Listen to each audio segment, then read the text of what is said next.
day one of Happy Now, 7 days to thinking about strategies we can all use to make us feel happier in the present. So the first thing I'm going to talk about is gratitude, which we've all heard a lot about, especially if we know a little bit about the law of attraction.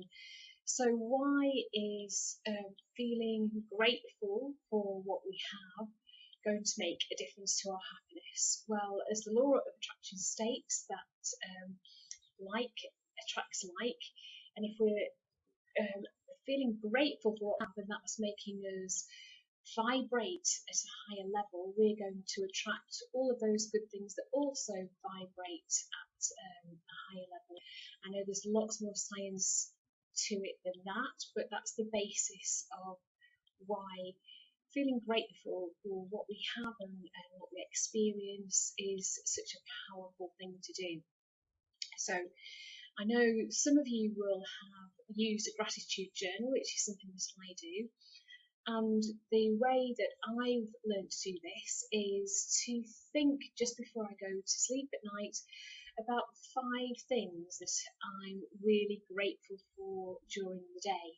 So that can be anything from somebody paying me a compliment to having me show up in my life, anything at all. It can be, sometimes if you think that it's really difficult to find things, you can think of the smallest things possible. The fact that the sun was shining for part of the day, the fact that your child said something wonderful to you. So it has to be 5 new things each day.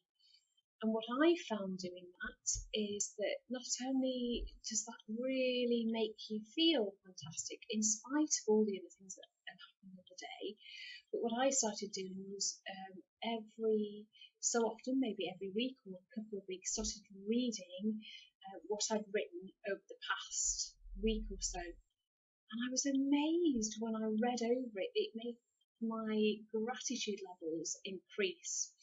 But what I wanted to talk about today was adding to that, how can we do that even more? So one of the things that I've heard about is also using gratitude in the morning as well as the evening, so that we're framing our day at both ends with gratitude. Because everything in our day isn't going to be something that we're grateful for, although we can choose to look at it in a positive way. But the more gratitude we practice, the easier it is to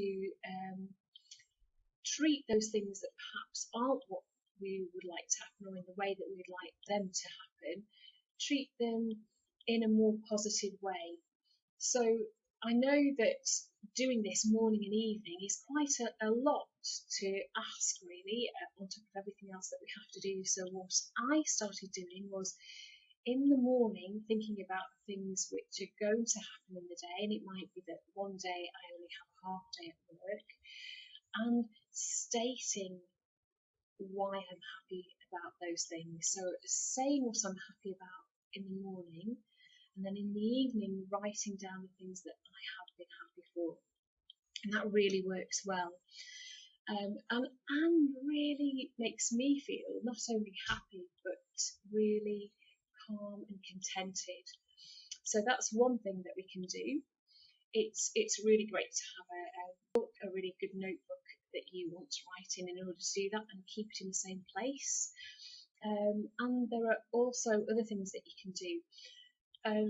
An Australian lady, Natalie Ledwell, who's a law of attraction expert, also suggests that one of the things that you do is set an alarm on your phone for a time that's convenient to you, and that you, so it could be, for example, at 7:30 in the morning when you're on the way to work, or whenever it is convenient for you.